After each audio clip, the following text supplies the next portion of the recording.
Hello and welcome to episode 2 of The World in Motion.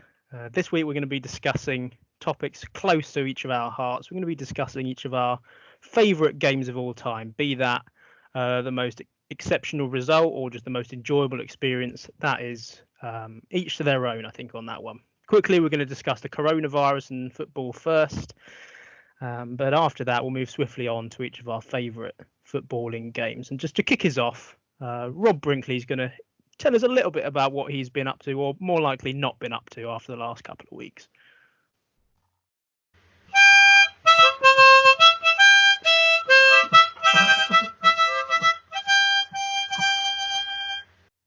Yeah, as you're well aware, I play a lot of Ultimate Team, and this week I made another new team.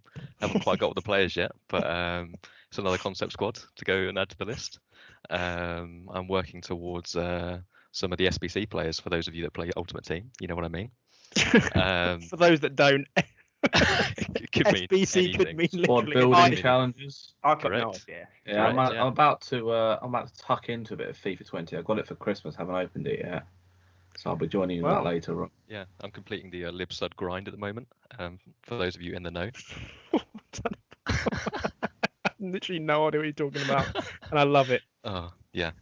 Aside from that, I won the fishing tournament on Animal Crossing this morning. So That's a proper achievement, that is. so yeah, my life's been full of wins at the Oh moment. man, that's hugely productive. That's big wins. Yeah. Darren, you been up to anything interesting, mate, over the last couple of weeks? Presume not. Obviously. Well, not really, no. I've I wouldn't say that. Have a look at his internet history. That'll tell you how busy he's been.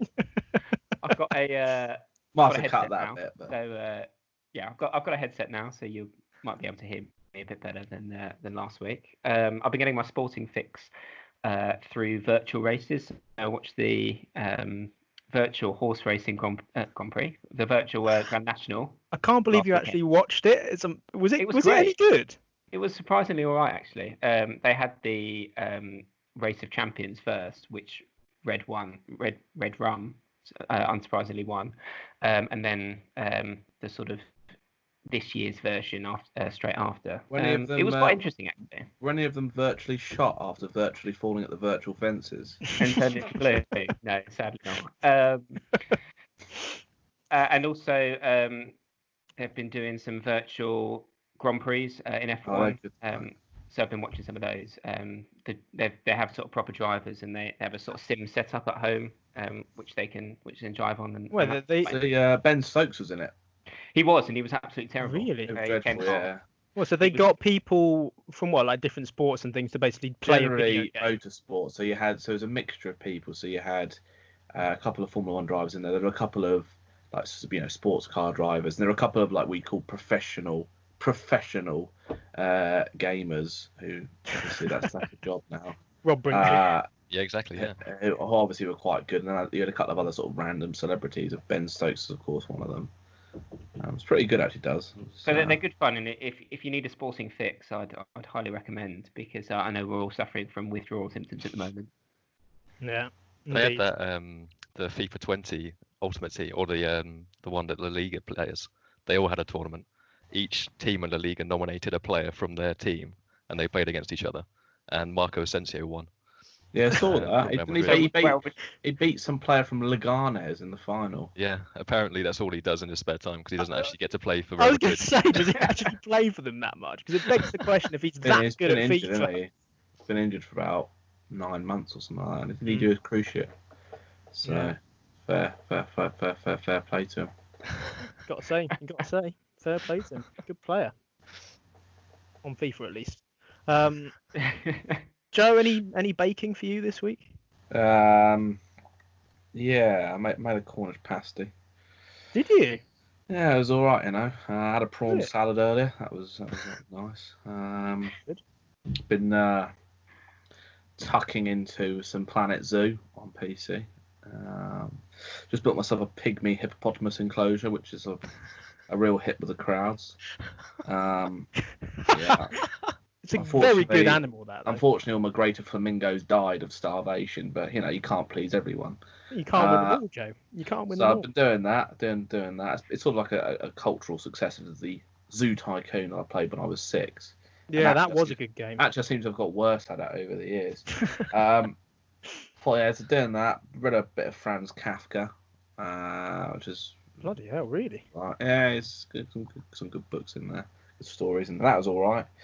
Other than that, quite diverse then, really, from Kafka to Zoo Tycoon's cultural successor. Yeah, I've been a bit of Football Manager.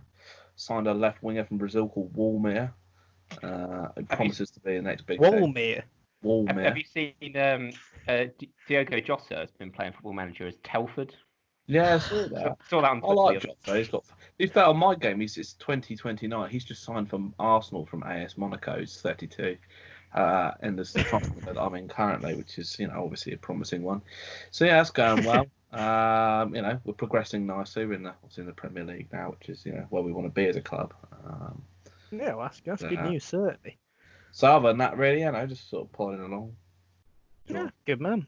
Good man. Incubating a serious fever at the moment, but other than that, yeah. Well, that's nice. That's nice for you. So, if I do make it, I'll be back on the podcast next week. If I don't, we'll be presenting a touching tribute to the late broadcaster, Jeremy Say. You've had that one in your back pocket for quite some time. Possibly, yeah. Excellent. That's good. That's a hugely diverse, very, very interesting couple of weeks you've had, by the sounds of it. Oh, yeah. Considering we're not allowed to go outside, I'd say. Oh yeah, and I'm cracking through the old weight loss program. Oh, good on you. Thought now that I can't exercise is the perfect time to lose some weight. So yeah, I'm 8.5 pounds down now. Top man. That's impressive. Yeah. Top man. Good numbers. Yeah, good numbers. So, over to you, Mr. Ross. What have you been up to? Yeah, predictably not a huge amount.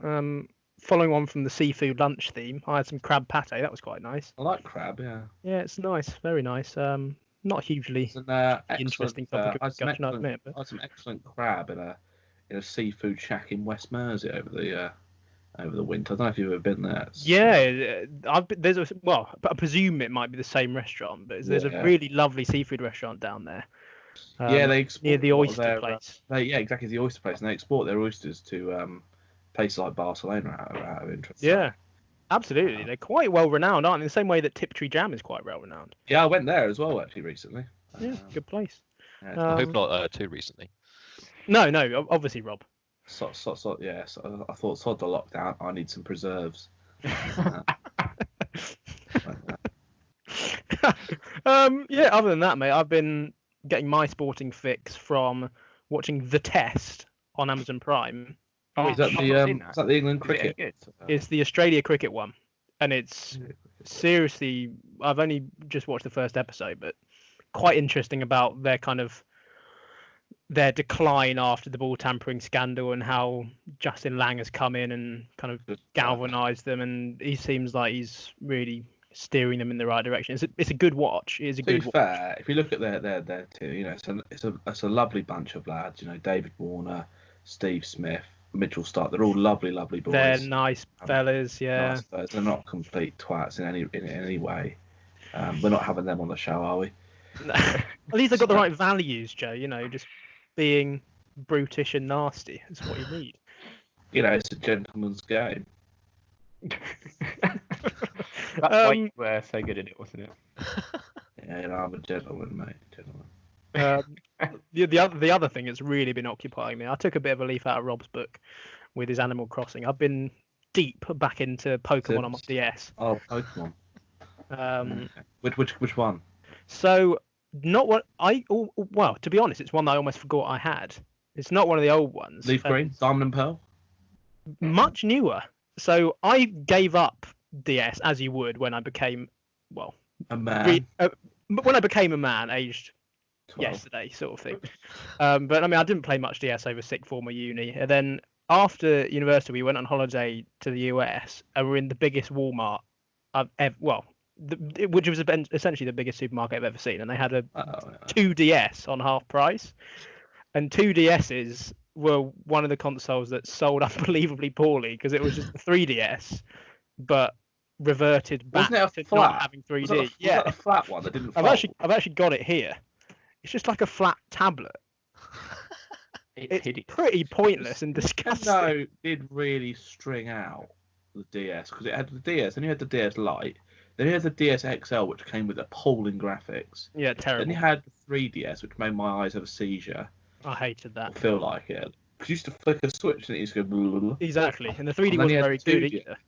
No, then you had the 2DS, which I say is like that. Is there Yeah. any more they've had? Yeah, well, they made the 3DS XL as well.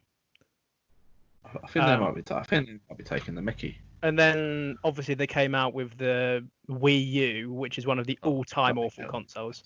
Ollie Matthews had it. He did. The less said about the better, I think. Yeah, in any case, I've been back on Pokemon Sun. Not one of the well-known ones. It was Is that okay. the one where you're in that region where the ones the coconut head type things? I can't remember what Exactly it's called. so. They're really tall. Yeah, so you've got loads of different islands. They're like, I presume it's sort of like based on something like Hawaii or something, but some of the islands have like, for Pokemon fans, executors with giant necks. Oh, that's the one. Yeah. Yes. Psychic and grass type if you're interested. But Very weak to fire and dark. yeah, absolutely right. Absolutely right. Useful knowledge. Yeah, Very so- useful, I would say. In Good any at case, football?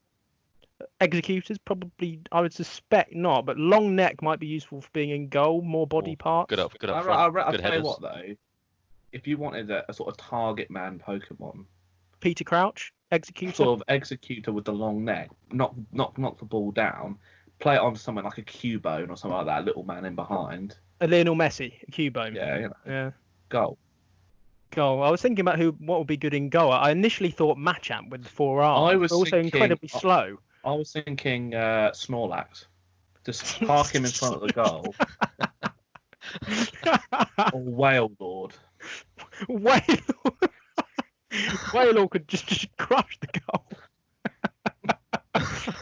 Oh dear, I'm trying to think of a particularly fat and not very mobile goalie to make an analogy, but I think it's probably safer that we don't in many ways.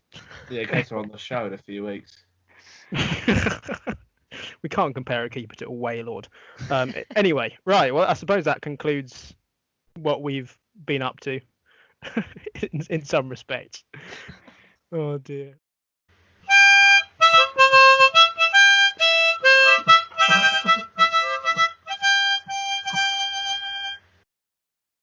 Right. So thinking about Corona and football, it's the kind of the topic that's essentially on all fans' lips, and it's one that we kind of felt that we have to cover at some point, didn't we? Really. So I think it's worth having a little chat about what we think is going to happen, or at least what should happen. Any burning thoughts on this? Scrap it all. Delete football. Delete football. Start a new save. Pick a new team and off you go. Are you up for picking a new side? Yeah, I might go with AFC Telford. Who's Nile Ranger playing for nowadays? I want to support them.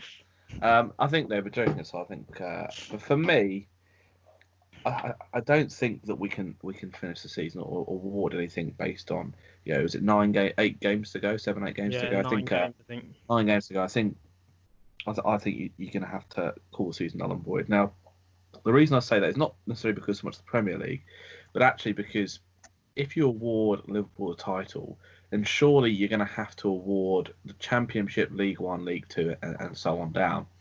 Now, so if you give, say, is it Leeds or West Brom that's top of the champ? I can't remember now.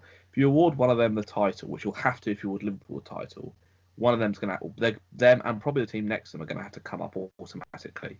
Are you then going to relegate Norwich? I don't think you can do that because Norwich, have got a real chance of survival. I think they will go down, but they're not out of it yet. So that's to me why I think at the minute null and void is the best way forward. You see, I disagree with that. I think that as we've already started this season, you have to complete the season. I think. Yeah, but why?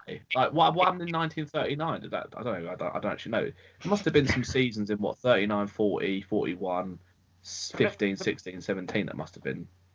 But the thing is, if you want to null and void a season, why don't you null and void the next season, which hasn't started yet, and just finish the current season? Because Darren, you've then got a year's worth of football and you've got 9 games to play. Well, why on earth would you do that? Well, maybe everyone could only play each other once. I don't know. Just throwing stuff out here. But okay, fair. Obviously, as a Liverpool fan, I am going to be completely against null and voiding it. But I think it's perfectly justified. you played 29 games, which is over 3/4 of the season, and like at this stage, they're 25 points clear, which is practically insurmountable. I don't know, I've seen it happen. Do you remember the America's You Cup? haven't. Do you remember the America's Cup in, was it 2014, the sailing? The sailing, where Team New Zealand, I think they had to get to 14 points or something. They were like 13-1 up. And then Oracle Team USA brought in Ben Ainsley and a couple of other people, and they won 15-14. I've seen it done. Admittedly, that is about sailing, not football. Yeah. There are parallels to be drawn, but probably So quite vague ones. what you're saying is Man City should hire Ben Ainsley. What I'm saying is if this was sailing, it'd be null and void. No.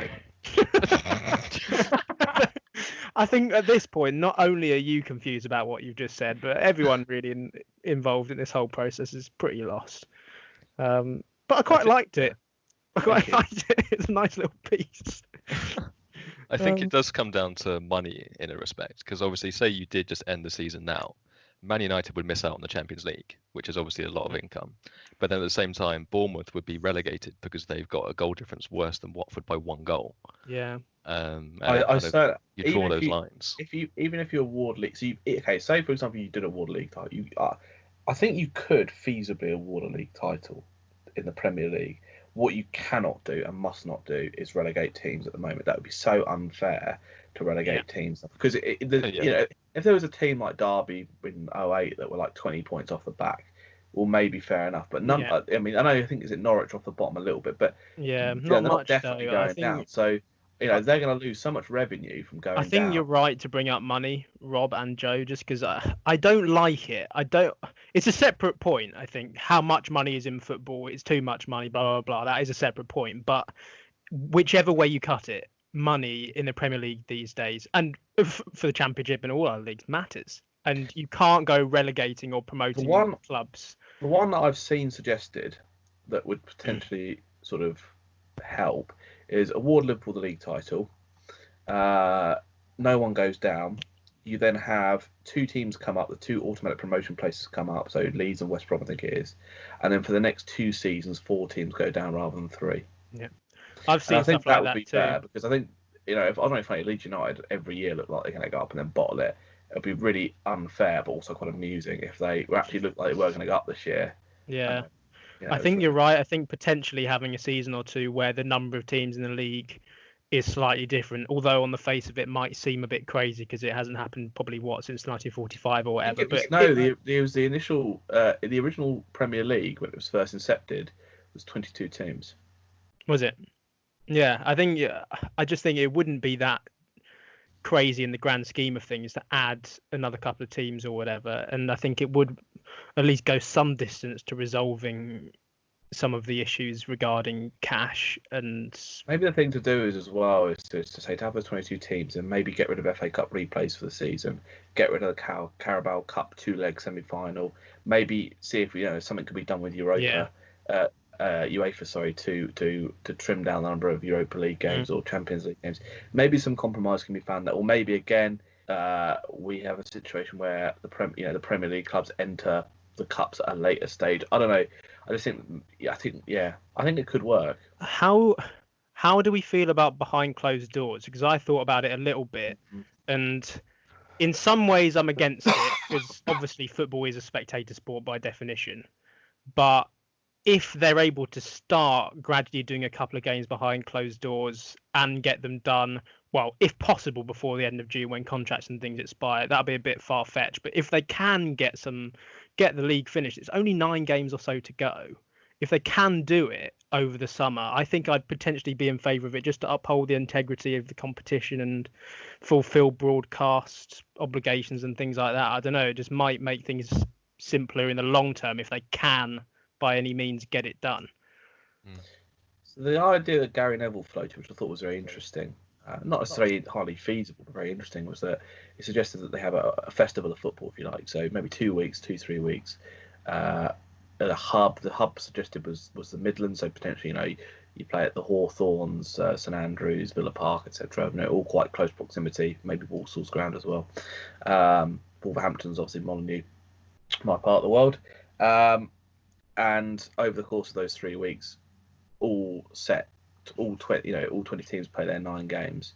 Probably it would have to be behind closed doors. Now, obviously, from a spectator's perspective, it's not great because you haven't got any spectators in the ground. But what they're saying is you then put that on television for free, so at least you've got some entertainment. Yeah. So that's feasible. Yeah. Well, it's appealing. I don't think there's any way you're going to get spectators into grounds before Completely agree with you. Yeah. July. Completely agree. If they want to finish it, it has to be them behind closed doors, I think. Yeah, I can't see them putting it on for free. I think it would be a great suggestion, but I don't see that happening. It will probably be on Sky or BT or something. But Yeah. I think in terms of a solution, it's quite a good idea if we want to get it finished before a certain deadline. Absolutely. Yeah. Also, I mean, I don't know funny, but I don't know if I want to watch Premier League football in July. I love what you mean. football. I love the football. I love football, but I do also enjoy 2 or 3 months. Bit of time off. Bit of cricket. Trouble is this year, Olympics to, and Euros and yeah. everything is cancelled. So a festival of football where even if it's just potentially one game a day, but from behind closed doors, which is obviously by normal standards quite a lot of football, one game every day. What I would like about that though is actually it'll really test out the depth of squads. So Yeah. whilst, for example, Liverpool definitely have the best starting 11, have they got the squad depth that Man City have got for? I mean, they're not going to throw away 25-point No, lead, they're but not. it'd certainly be interesting maybe for that in that battle for 4th place. It would be a real different test for a lot of teams. Particularly squads like Wolves, Leicester, and so on that aren't sort of packed and stacked in the way that, say, Spurs, or not Spurs, but City and United are. Yeah, we're a bad example. There's no That's the sort of question, isn't it? Because obviously Liverpool can essentially treat it as a pre-season because they only need 2 wins or 1 win. 2 wins, yeah. Whereas like the likes of Bournemouth, Watford, whoever who are fighting for technically survival, if they're playing a game, that brings. like every 2 or 3 days, then it's going to be a disadvantage for them. I don't think the contract situation's a problem either because I think they've already said basically. I think Willian, being a good example, has already said, look, my contract runs out in June, end of June, but obviously exceptional circumstances, I'll play on to the end of the season if it goes ahead. And I think there'll be some ruling that will come in that will say if your contract ends. I agree with you. I also think, ultimately footballers get demonised a lot, but ultimately, they're not awful people and they're not going to be like, I'm just going to leave because my contract's run out, even if the season hasn't finished. There'll be a few exceptions. Have you watched Sunderland? Have you watched Sunderland Till I Die? Sadly not. Have you seen Jack Rodwell? Yeah, I think I'm probably more talking Premier League. Probably Premier League sides. I can't see that many Premier League players deserting their side without finishing. If their team's still got something to fight for. But, I'd be surprised. But it seems a pretty. I'm pleased I'm not in the shoes of whoever is having to decide this because you're not going to please everyone, are you? So what do we think? So let's wrap it up. What do we actually think is going to happen? I think they will start playing over the next month or so, or maybe 6 weeks. Start playing a couple of games behind closed doors. I think they will do everything they can to try and finish it. I really do. I can see the merit of null and voiding it and just starting afresh, but I just think that they'll want to finish it by hook or by crook, however they can. I think they'll try and finish it. I think they'll try. Sorry, after you, Hugh. I think there'll be too much backlash if they try and null and void it. Not least from Liverpool fans, but also teams in the Championship, loads of other people who don't want to see it null and voided and wiped off the record. I think they'll try and continue with it, and it could become a bit of a fiasco, a bit of a farce, because I think you'll have obviously empty grounds. Obviously, I think there'll be all sorts of problems with scheduling. I think it could become a complete. I think they'll try and force it through, and it could descend into a bit of a nightmare. That's what I think. Could be right. Particularly Robbo? again, sorry, just wrap up. Particularly if you get like a second, particularly obviously we're expecting things to get better over the next few weeks, but then again, say if things started to get worse in July or August, the restrictions get relaxed and things come back. I think it could be understand the fears less there, than plain sailing. Yeah. No, I think they're going to at least try and start playing games behind closed doors, like start testing the players, start setting up sort of testing out the logistics of it. And then they'll obviously get a grip. If they play 1 or 2 games and it goes well, then they can keep on with it. Otherwise, then they can sort of test the waters a little bit. I did quite enjoy a post on Reddit that suggested that all the games are played on the battleships that aren't being used at the moment because they have enough room to fit a football pitch on it. That is a great idea.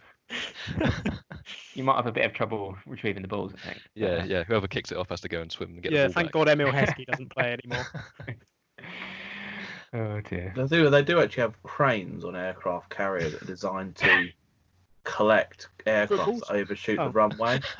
So if, for example, a pretty hefty challenge goes in and Brendan Galloway goes overboard, you could just fish him out with a crane. Well, now we know. I feel like we might have potentially solved this with that final suggestion from Rob. That's pretty handy.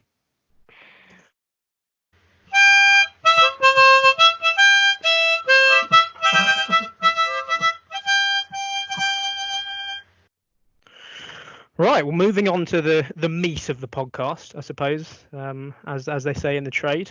I don't know what trade, but some trades might Butchery. say.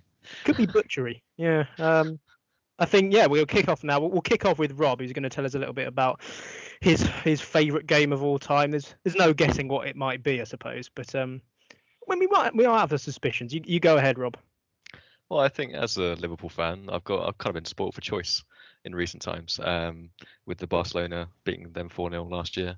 But I think I'm going to go for Istanbul because it means quite a lot to me personally. It's one of my first footballing memories. I remember sitting in the living room at half-time, 3-0 down, took my shirt off, threw it in the Bosch hamper. I was crying. My mum came in and said, "Oh, what's the score?" And then told her the score and said, "Oh, it might be better in the second half, don't worry." And I think it might be the reason that they actually turned it around and won it. Obviously, it was the 5th Champions League win, so that means they got to keep the trophy as well. There's a lot of sort of history to that, aside from obviously the famous comeback.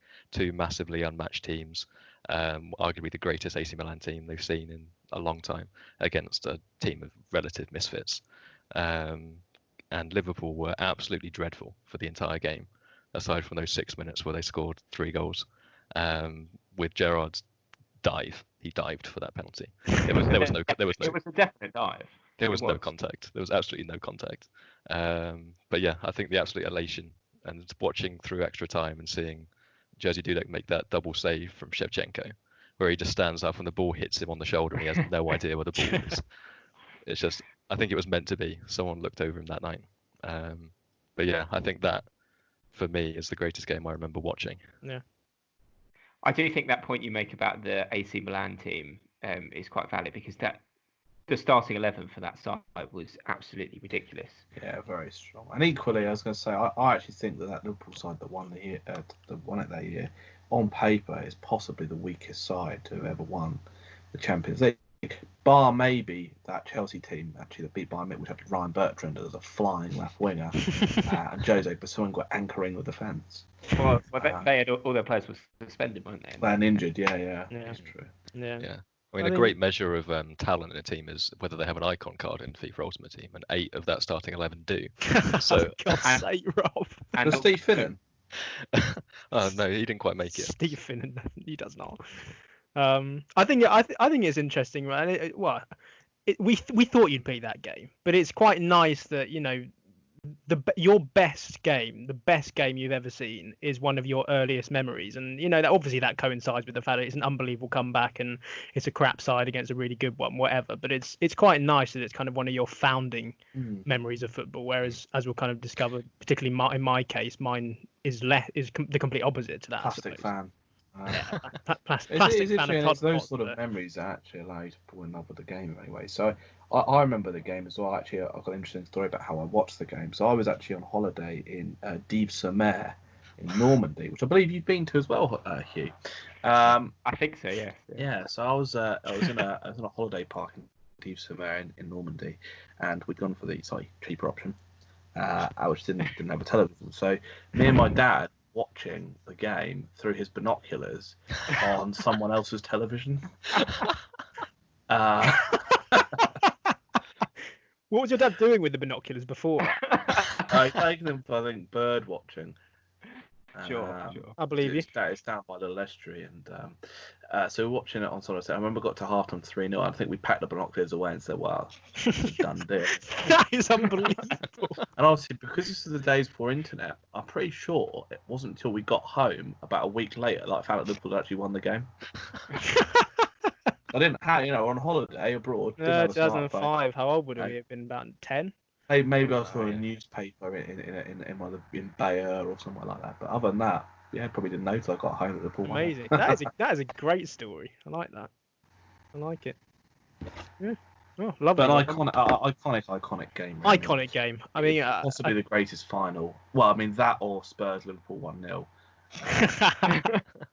I think, I mean, it's impossible to overlook the fact that it is also a final. I mean, with that Liverpool Barca game or Spurs v Man City or whatever last year, the great comebacks, but it's not. To do it in a final is obviously a cliche, but it's completely different. Yeah. And over one leg as well. I mean, exactly. Yeah. That's worth because. You might be rubbish in the first leg, but you've got a week or 2 weeks, whatever it is, to recover, and also potentially at home and away. Yeah, absolutely. In a final, you're crap in the first half. You've got 15 minutes to sort it out, have some oranges and a shout, and then off you go. It's a game of two halves, Joe, isn't it? Really? Yeah, you got back to the ropes. Backs against the wall. Backs against the wall. It's a game of two halves. Fine margins. They wanted it more than AC Milan. I would love it if we beat them. Yeah, second ball. Anyway, there's a great tactics video by Tifo Football on YouTube that explains that's a good channel, Rob, how Rafa Benitez made changes at halftime, which changed the game. I'd recommend it and the channel in general. I'll tuck into that, I reckon, later. I thought Jamie Carragher said, and I could be wrong, I thought Jamie Carragher said that Rafa didn't really say anything at halftime. I mean, he made a substitution. So he made a change. Yeah. Fine. Yeah. Fine. All right, lovely stuff. That was, as we said, the game we thought you'd pick, but nonetheless, every right to be in there. It's obviously iconic. Right, Dazza, do you want to hit us next? Yeah, absolutely. So the game that I went for was a bit different. I went for a sort of the more controversial pick, just because it's one of the most crazy games that I've ever seen, and it's the Chelsea-Barcelona Champions League semi-final from 2009. That finished 1-1. It was from arguably, certainly my favourite era of football watching growing up. It was when English football clubs dominated the Champions League. I think of those eight finals in the Champions League from sort of 2004 onwards, 7 English clubs were in the final. We just dominated Europe. Nigel Durrant strikes again. As I say, I picked it due to its controversy. There were so many decisions that went against Chelsea that game. They should have definitely gone to the final to face United, to have a repeat of the Champions League final before. Aside from the controversy, 2 amazing goals. Essien's volley on his left foot, probably as good as his goal against Arsenal. I don't know what you guys think, but certainly up there. It's up there. One of the best games he's ever scored. And that last minute winner, I guess, from Andres Iniesta, where Messi sort of rolled it across to him and he half volleyed it into the top corner. 2 amazing goals, befitting of a Champions League semi-final. Moving on to the performance of the match, which was the referee. Absolutely terrible, really. 2 Stonewall penalties, I think. The one where Ballack chased him halfway along the pitch in the 95th minute, screaming in his face. Whilst you don't condone it, you can kind of understand his reaction because it was just a crazy decision not to give the penalty. And even the red card that he did give was dubious. I mean, I don't think it was a penalty, red card, sorry. Abidal didn't really touch him. And yet he gave that because it was outside the box, but he didn't give 2 Stonewall penalties. So just crazy. What legacy it has to me, I remember watching it growing up. I think we were, 14, around that sort of time. Just crazy. I remember watching it at home thinking, how can you possibly give any of those decisions or not give them? Just ridiculous. Just ridiculous. Lovely. Yeah, I think it's really quite telling that you picked that game as a United fan, as he's clearly had a big impact on you that is Would one he of your have favourite games of all time? Would he have picked it if Chelsea had won though? Ooh. I think, well, I don't know. The reason why I picked it was because of the dodgy decisions, and I think if Chelsea had won, you wouldn't have had those. So No, exactly. not. For sure. But it's true. it just had a, I don't know.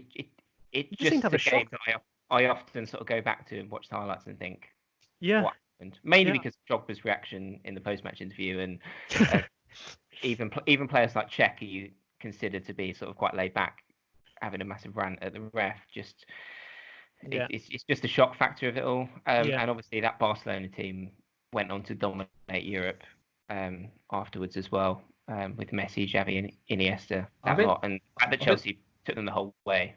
I think the biggest shock of it all is that a Spanish team got all the decisions. I've never seen that before.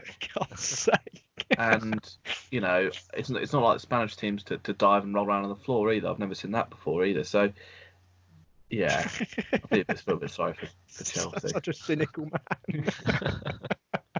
Oh God! I rewatched the highlights this morning after you sent them to Hugh, and it was just crazy. That red card for Ab. I mean, to be honest, they probably deserved to get a red card, or at least some sort of punishment at some point. But that wasn't a red card, really. And then you're absolutely right. Two handballs could have been given. Anelka was brought down in the box. Yeah. The PK handball where Anelka flicked it past him is possibly the most stonewall penalty I've ever seen. Absolutely. Not only is it handball, but if it hadn't got through his arm, Anelka would have got the ball and put it in the net anyway. The thing I think for me, the thing I bring up is about the referees and it's something I bring up almost every World Cup or European Championship, is that from memory that I think it was Norwegian, the referee. What is the standard of refereeing in Norway? I'm sure the Norwegian league is professional, but you've gone from refereeing Tromsø versus Tromsø versus Molde one weekend, and the following weekend you're refereeing at the Nou Camp Barcelona versus Chelsea. I hear without wishing to exclude referees from certain countries, I do wonder if the standard of refereeing is high enough. You'd suspect that. I don't know much about the refereeing standards, but you suspect things might be a bit tighter these days. Yeah, I remember actually, to be fair, the World Cup, the refereeing was generally quite. There was a Swedish referee at the World Cup, I remember last year, I thought was very, very good. So, and to be fair, I suspect most referees in these kind of just interesting though, isn't it, that you can go from probably refereeing, I don't know, less than 10,000 in a game of less than 10,000 people one week, and the following week in the Champions League or refereeing a game of 8-9 times the magnitude. I don't know. Whereas and you probably got officials out there, your Howard Webb types, and there must be Italian referees and Spanish referees who were sat watching that, thinking. Yeah.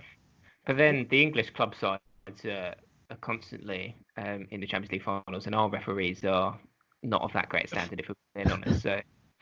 True. Yeah. Apart from Mike Dean. What Spurs fan Mike Dean? He loves Spurs. Isn't he a fan? He was spotted in the away end, wasn't he? Was it Millwall or something? No, he's Tranmere. Tranmere. Yeah, that was it. He's an ultra. He was stood there like shouting abuse at the referee. Waving stuff.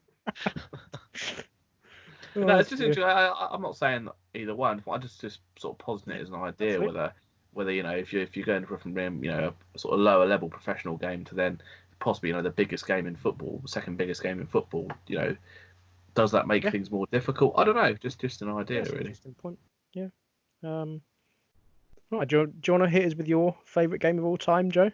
Well, it's one that I'm pretty sure we've all seen.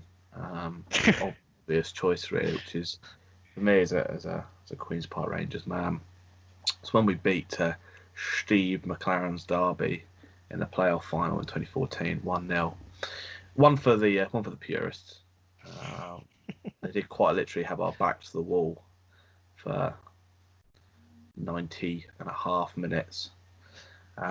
So we came into it. I think we finished fourth. They finished third, but they were some distance clear. So they were probably a slightly better side than we were that season. But we were still a good side. We had your Joey Bartons, Charlie Austin, Nico. This was the Harry Redknapp era, so obviously you had obviously Nico Crankar. You had Crouchy wasn't there, Herman Haridason wasn't there, but you had some of the standard players. And you had, so it was a good little team we had down. We had, Nedham and Newer and Clint Hill and so on. That's not a good Robert little Green. team, mate. I bloody love Clint Hill. So yeah, it was a good sign. We came into it with obviously a lot of hope, but for me, the reason obviously for us getting promoted back to the Premier League, for the second time in a few years, obviously massive. And at the time, we had a lot of hope around the club and a lot of money as well to come in from Mr. Fernandez and Mr. Barsha. So, it is Amit Barsha, isn't it? Yeah. I always confuse him with Amit Mishra, who I think is a leg spinner from India. Never remember which one. Okay, never remember. It's Amit. I think it's Amit Barsha's the fellow who. He won't be Amit Mishra, I'm sure. No. Well, yeah. Anyhow, it's so a lot of hope. Obviously, we came. It was massive for us to get promoted. So that's why I picked it. But the main reason I picked this because of the way that it went down. So we were. First half was sort of they were the better side, not massively, but they were the better side with a few chances. Charlie Austin had a couple of shots on goal and so on. But then in the 60th minute, Gary O'Neill got sent off. Gary O'Neill of Middlesbrough, I think it was Middlesbrough fame, playing central midfield. Interesting selection from Harry. Isn't he a central midfielder? I thought he played on the right. I can't remember. Centre half. No, that's Richard Dunn you're thinking of there, Rob. He got sent off 60th minute for bringing down someone who was supposed to be through on goal. I mean, I don't think he was, but he wouldn't have scored anyway. It was a terrible tackle, though, wasn't it? He hacked him down from behind. Some say cerebral tackle, some say Part of the game. Let them know you're there. The as my dad would say, back in the day, could have done that, Joe. And, I'm sure everyone's dad said that to them at some point.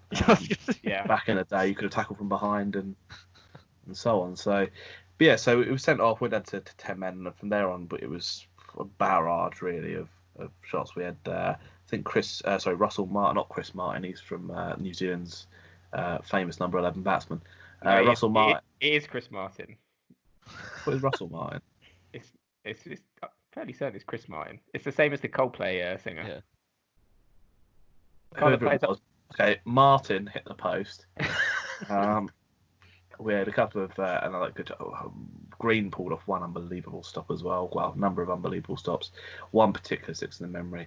And basically, it was all looking pretty dire really. So coming into the sort of last 5-6 minutes, well, I was amazed that we'd held on. I was watching it thinking, well, we're finished. Even if this does go to extra time, I can't see us lasting half an hour with 10 men. Derby looked rampant. So anyhow, I think it was Junior Hoylett somehow got the ball on the right. Now, I was pretty accustomed to Junior Hoylett getting the ball out wide and it's sailing off into touch. So the fact that he managed to get to the byline and put a cross in was a sign that something special was going to happen. Richard Keogh shinned the ball. It's sort of one of those sort of tricky heighted crosses that sort of bobbles around sort of somewhere between the shin and the hip height. I always think it's probably the hardest ones to defend, probably, Hugh. Anyhow, so Richard Keogh sort of shinned it, and it bobbles to Bobby Zamora on the edge of the box. Now, again, as I say, if Bobby Zamora gets the ball there, you know one thing. If you're behind the goal, you're in big trouble. Joking aside, I love Bobby, great player.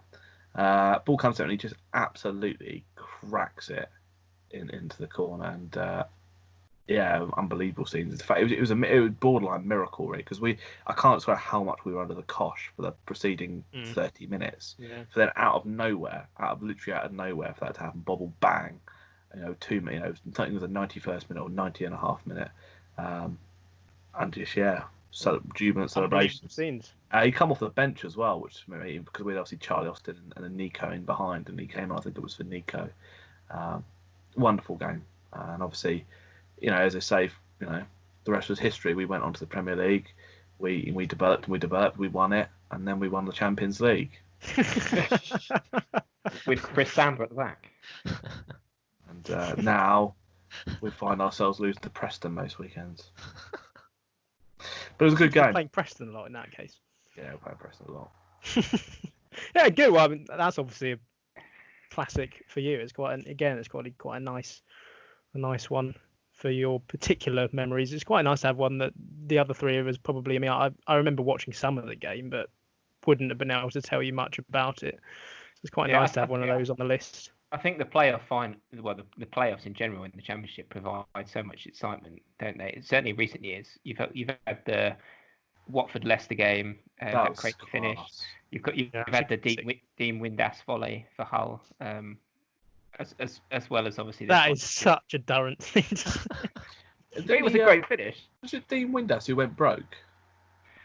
quite possibly. Doesn't I don't matter. know. Moving on. I went to see Exeter City play in the playoff final 2 years ago. Went to play Blackpool, the Oystons.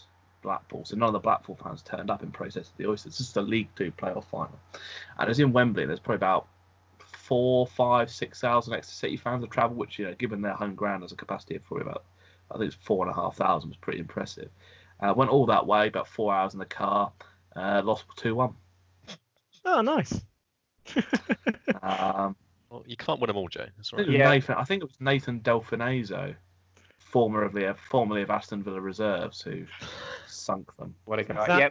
My mate went to watch that, and then the day after he went to watch Exeter in the rugby Premiership. Oh yeah, a lot of people did that. Yeah, because that was I was playing cricket the following day for Countess Weir Village in Exeter, and Playoff final, was it? I think we were batting, and I was next in to bat. We actually had to stop the game so everyone could come and watch extra time of Exeter versus Sarries. We just poured in off the pitch. I can't remember if it was that year. If it was could have been the year before. Can't remember. But anyhow, yeah, that's great. So that's for me. Good memory. Nice one. Yeah. So Anthony else. Yeah, I'll have a stab at mine. Yeah, mine's obviously, as I kind of hinted at earlier, a lot more recent. And as a Spurs fan, I've not been kind of inundated with wonderful memories over the last 10, 15 years. I mean, I remember the World Cup win, the League Cup win in 2008. League Cup. But beyond that, we've not had a huge amount to cheer about. So yeah, the run to the Champions League final last year was just unbelievable. So my favourite game is Spurs Ajax. It'll be the second leg last year in the semi-final. But particularly, I think, because the first leg was so dreary and we went 1-0 down very early. We hadn't got Kane, as so often, injured again, having to play sort of a mixture of Dele Alli, Son and Lucas up front. We'd lost Winks, who was starting to look really impressive, and Victor Wanyama came in, who hadn't played football for about a year and a half. So it was all looking pretty bleak. They got another early goal at the start of this leg. And Ziyech scored a brilliant. I mean, I really rate Hakim Ziyech. I think he's brilliant. We were 3-0 down aggregate at half time. And then the masterstroke, Victor Wanyama gets marched off the pitch, thank God. Fernando Llorente comes on. And we just look like a different side. Lucas just really, obviously the key man though, decided to turn up. Scores a pretty quick fire double. The second one, when it came off Onana, the goalkeeper, and he just the speed of his feet in the box, about 5-6 players around him, and somehow to get it in was just ridiculous. And then towards the end, Ziyech hits the post, Vertonghen hits the bar. Just absolute drama. And then with 5 seconds to go, Musa Sissoko, who has just become an absolute cult hero, playing in the centre midfield, despite the fact that he came in as a right winger, hoofs the ball forward with his typical grace. Ali finds a flick on. Lucas just tucks it into the bottom right corner with literally as the clock ticks over to the end of the 95th minute. And it's just the most incredible feeling, not only because as a Spurs fan, as I say, we don't have a huge amount to cheer about often.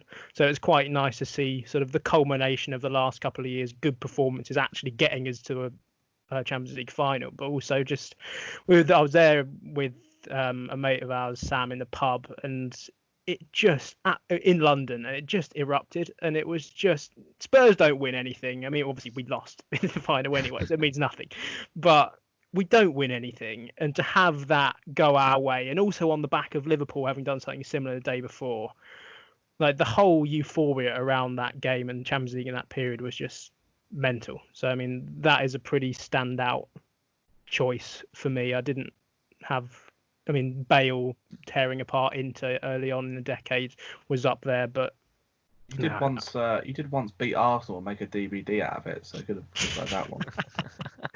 yeah, we once run them close. We almost won the league a couple of times recently. What about when you put the pressure on? Yeah. Then came third. We're coming for you, and then Arsenal overtook us. You came third in a 2-horse I know. race. And there were just so many because all the players were doing Instagram posts. Like Kane posted a photo of 3 lions and him and Dele Alli or whatever, and Ericsson just approaching, coming up on the foxes of Leicester, and we just came third. Oh dear. Anyway, that's a fairly self-explanatory choice for me. I mean, class, undeniably class game atmosphere. I felt deeply sorry for Ajax. I do like Spurs actually, but I really wanted to see Ajax in that final, so a bit bittersweet for me. But as you say, that I think I was in a pub in Wolverhampton, attached to a Premier Inn. I was watching the game, and even in there, some of the people looked up from their mixed grills to see when the third Spurs goal went in. It was. Those 2 consecutive games of Liverpool and unbelievable. It was also really nice because I think since you remember Hugh talking about the dominance years, we've been a bit of a fallow period, haven't we? Where between Chelsea's win and then Liverpool getting to the final, but even then Liverpool were completely outclassed in that final. We haven't really looked like winning it as an English club for 7 or 8 years, to be honest with you. You had that great Bayern team, a great Barca, effectively 2 great Barca teams.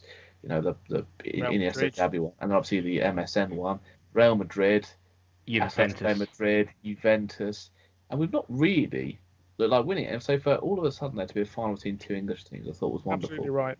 Really right. And I agree on Ajax. I mean, if it wasn't Spurs playing against them, I love watching Ajax play. Yeah.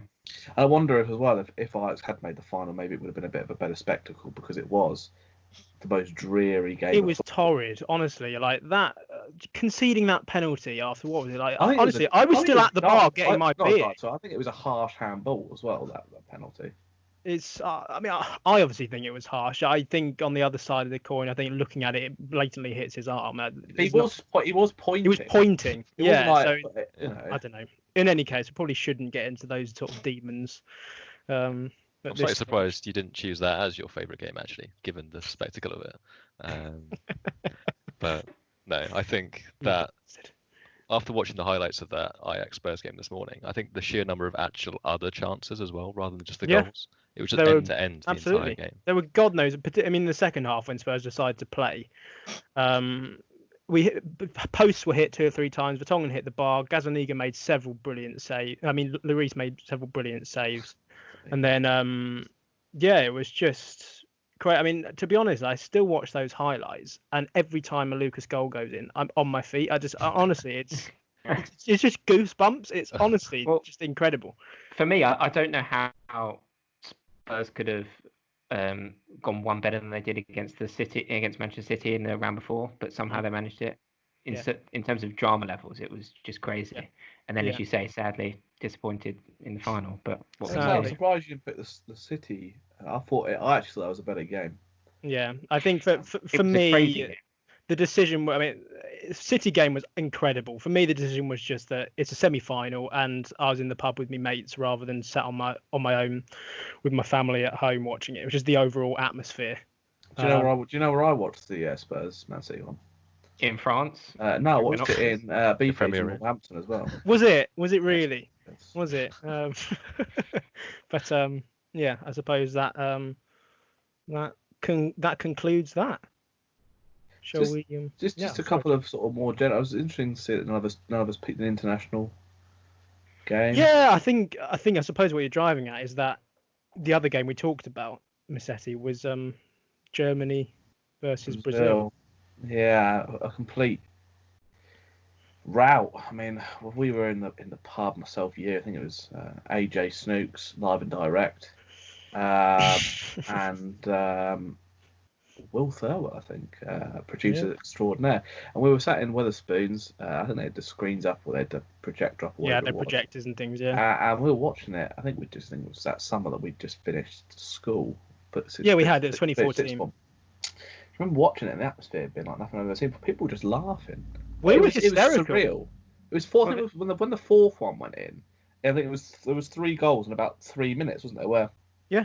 And there was one goal I think where there was 2 players clean through. They were just passing it between each other. And Yeah. I think it was Kroos then I think- slotted it in, or Khedira slotted in. And I just remember thinking, what the Honestly, hell mate, is going on? It was hilarious because honestly, I mean, you say that about that one goal, but I think that 4 or 5 of those goals, they essentially just passed into the back of the net. Yeah. Because David Luiz, as not only centre back but captain of the game, was just nowhere to be Remember where, seen. because they had hit, because you had a back 4 with some of the best hair. You had Marcelo, David Luiz, Dante, because Thiago Silva was injured, and then you had Dani Alves with some sort of like beach blonde dyed thing. Pretty sure And you Luis Gustavo had some weird hair in the centre of the field. and you had as Buzz well. Lightyear in goal. Who's that? Julio Cesar. Julio Cesar. He does. His head looks so similar. I love Julio Cesar. He's a fantastic guy. He's obviously. Is that any coincidence with? Yeah, I was going to say, yeah. Although apparently he signed for us, and we promised him that we'd win the league, and he bought it. What, you mean like Kay Adams signing for Southampton? Yeah, I think anyhow. So that was for me a very, very interesting game. But as you say, do you remember before the game where because Neymar had been kneed in the back and he broke his little vertebrae or whatever it was, and they had that. They had his shirt. They were holding it, and it looked like he died. Yeah. And I think some of them were crying as well. It was like there was a lot of crying. Hideous levels of emotion, and no wonder they bloody lost. Like they were finished before the game even started. The Germans, 100%. there, as they are, very focused and very confident and ruthless really with them. And the Brazilians were just, as you say, David Luiz, defensive organizer. Not the man. Well, it's probably because they realised that with Neymar gone and Thiago Silva suspended, then all chance of winning. They were already holding themselves a funeral. I've seen Fred do some pretty special things. I just think that Fred. I remember Fred playing in England. He was in a friendly, and he was literally like wearing plimsolls. I know. I was looking at shoes and being like, "There's no." He scored against us as well. I remember thinking, this man just scored against us with something I would have worn in PE in year 3. You compare the two sides. They've got Miroslav Klose up front, like just World Cup legend, and then they've got 36. Kroos. They've got Khedira, Özil. Muller, Schürrle and Goetze to come off the bench versus Fred, Bernard and Hulk. Like it's a non-starter. What really annoyed me is because Brazil had been talked up, and I'd watched the tournament. Obviously, it was their home tournament, but they were rubbish. They'd scraped past Colombia, fortunately. They'd scraped past, was it Chile as well? Chile were a late winner as well, fortunately. They were pretty meh in the group. Because Fred dived to get a penalty against Croatia. So I remember they sort of bumbled their way through the World Cup. All the pundits were like, Brazil wonderful, and they might win the World Cup. I was thinking, they're going to... I always thought they'd get found out. And the proof in the pudding, they obviously got beaten 7-1. And people actually forget they were also stuffed 3-0 in the third place playoff by Holland. I think there's this thing with Brazil that you think, they'll probably just turn up for the World Cup because they've done it so many times. Yeah. Bit like Pakistan. To be fair, if you look at those, Pakistan in the football World Cup, no, in cricket, big side. They all turn up in the World Cup. They're right, they do, but then I suppose that's easy enough to do if you've got Rivaldo, Ronaldo, Ronaldinho with Edilson, Denilson in behind you and Kaka coming off the bench. When you've got Thiago Motta coming off the bench, or who's the one not Ganso? Who's the one who used to play for Renato Gaucho, whatever it was? It's not quite the same. Luis Fabiano. That team wasn't good enough to beat a German outfit. They were unbelievably organised and just full of talent as well. And the other game I was going to suggest, just one or two, just to tempt you. Earlier on in that tournament, the best team I've ever seen, Spain. For me, the best side I've ever seen in my lifetime. 2 European Championships and a World Cup, and also just were bloody good. Got stuffed 5-1 by the Netherlands. People forget about that because of what happened to Brazil. Obviously, England when they beat Germany 5-1. Schneider, they beat Port Vale 4-1. My first. So lots of that's the thing about football, isn't it? It's just out of nowhere. I mean, Coventry away, Hugh 1-0. Oh, yeah. You. Fantastic game. One of the best games I've ever seen. The Pizza Hut was the highlight of that trip. Oh, by a long distance. By a long distance. You know what I was thinking for Rob was, what I was thinking for Robert, I thought was a wonderful game, is where you pulled it out the bag and drew 2-2 at West Brom away, and then went to the away fans with the old. Yeah, a game that's often heralded as the turning point in his managerial reign. It was rubbish. Yeah, it wasn't actually that good. But I mean, I'm happy dominating the Premier League if that's what it takes. Yeah, Rob's happy. I thought you were going to mention the Crystal Palace game, the Dwight Gale. Oh no, I'll let you go into detail on that. Oh dear. A little fun fact: if you search just 7-1 on Wikipedia, it redirects to the Brazil-Germany game. Is it? That's excellent. That is excellent.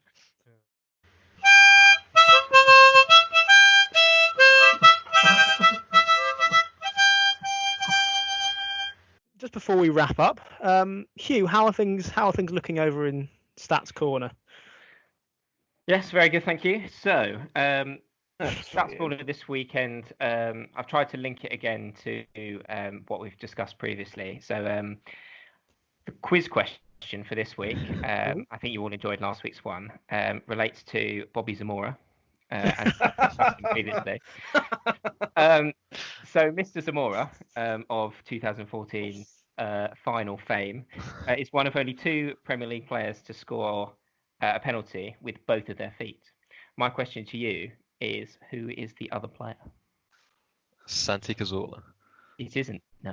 Oh, I was... Letizia. Sorry? Letiz. Matt Letizia, no.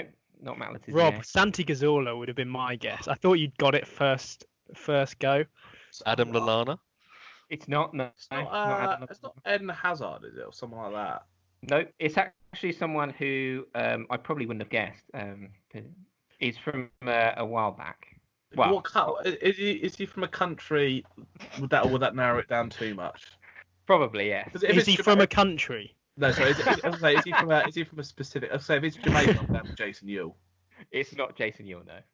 Is he a Premier League? We're talking Premier League. We're not just talking about like League Two. No, we're talking Premier League. Grant Ledbetter? No. Should I leave it open and then we can? Leave it open. Well, we may need some clues. I feel. Are we from last decade, as in 2000 to 2010? It's from 2000 to 2010. Interesting. Let us stew on that one. Perhaps I can give the answer in the next podcast, and we can. Well, maybe you could actually. That might be nice. I don't know if I can hold on that long. Well, I can tell you off camera if you want. Oh, that'd be nice to you. We'll stew on that one. So moving on to the random stats that I found in the past 7 days. This one, I don't know if you can call it a stat. It's just a random fact, but it's one that I thought was quite funny and quite relevant in the current scenario. It relates to a good friend of ours, Roy Hodgson. He is currently 331 days older than the NHS. Excuse me? So he was born 331 days before the NHS was founded. There you go. What? Roy Hodgson's older than the NHS. He's from the Mesozoic era, isn't he? Yeah, I think it might have been late Cretaceous. 71, I want to say, something like that. 72. He's very young. I was thinking about Roy Hodgson the other night. Obviously. As I do quite often in bed, actually. Yeah. Do you remember when he kicked off in that interview? I think it was last year. When someone said, he said something like, we haven't got the decision today. And the reporter said, which decision? And he went, which decision do you think? Be a take the piss, I'm going to stop this right now. Something like that. I honestly don't remember. Cross. I can't remember exactly what he said. And he was like, right, let's start the interview again. the guy was like, you happy to take Paul's point? He said, well, I think I've already discussed that. Oh my god. I didn't know he had it in him. Because he's quite a mild-mannered, sort of nice chap. Yeah. I've never seen him turn like that. I'd expect that of Harry Redknapp. But, oh god, yeah. Maybe not Roy. Don't call him a wheeler dealer. I was going to say, do not call him a wheeler dealer when he's in his car with his window down. Football manager. Have you seen the one where he goes, that's why you're in the fucking reserves? Oh, is that when David Bentley hits him when he's doing that interview? The goal, to be fair to him, the goal is a long way away from where he stood doing that interview. it's a fair critique, the fact that David Bentley, to be fair, who was not always potentially the most committed footballer, smashed Harry Redknapp from that sort of distance. Good times. Well. No, very good, Hugh. Very Good, Hugh. Well, should we have a couple of quick last-minute guesses before we end of Hugh's quiz? I think so. So it's going to be someone quite technically gifted. Nanny? I think. Nope, not Nanny. Janino? Juan Pablo Angel. Nope, wrong on both Angel accounts. Rangel. Sadly not. I wish it was. Good but no. glad QPR nowadays. I feel like I've heard this fact before, but I can't remember who it is. Oh, bye. Morton Gantz Any other Pedersen? clues at all, Hugh? Any clues? Well, any He clues? used to play for Newcastle. Oh, easy. Nobby Solano. No. Did you see Nobby Solano was arrested the other day for breaking Was it? quarantine? Was it? Like, in Peru or? Yeah. He went to a party and he got arrested. Did he? Just on that, why are so many footballers doing ridiculous things? So why Well, is like Kyle Walker. Kyle Yeah. Walker having what can only be described as a bunga bunga party? In the words of Silvio Berlusconi. That's not offensive, is it? And then No. obviously Jack Grealish crashes car. What can be presumed was a party he was on the way back from. Yeah. You had Jose Mourinho doing Taking training his- in the park. I think didn't Ronaldo got in trouble this morning for he was caught training and he shouldn't have been. Just Don't know. stay indoors. Stay Yeah. indoors, like Fools. Yeah. fools. They're I mean, most of these players don't train that hard, but it's not quarantine. I know. So I thought they do actually. Dele Well, I Alli's think- training very hard at FIFA. To be fair, he's normally training very hard at boohoomanofficial.com. So, We Happy should wish- birthday to him, actually. Yeah. Yeah, we should wish him a happy happy birthday birthday. to Yeah. him, and Um, obviously yeah. to Billy Bowden as well. and Jeremy Clarkson. Billy Clarkson. Your hero, Joe. What, Billy Bowden? No, No, Jeremy Jeremy Clarkson. Right. Just a little stat on Billy Bowden. before we end the podcast. You know how he used to do that. Yeah, rather with than kind of that. arthritic thing. I didn't. Yeah, exactly. I didn't realise it was actually rather than him just being flamboyant, he did actually have such bad arthritis in his finger. Yeah, you he had couldn't to do straighten it. Yeah, I just thought it was found him that being a years bit kind ago. of like flamboyant, but there Yeah. you go. Yeah, well, indeed. It's always nice to finish a football podcast with a cricket fact. But in any case, I hope it's been reasonably enjoyable. We've enjoyed ourselves as Oh, I as enjoyed per. But we shall return either next week or the week after with a discussion of the most underrated footballers of the Premier League era. But until then, stay indoors and do some baking. Read some Kafka.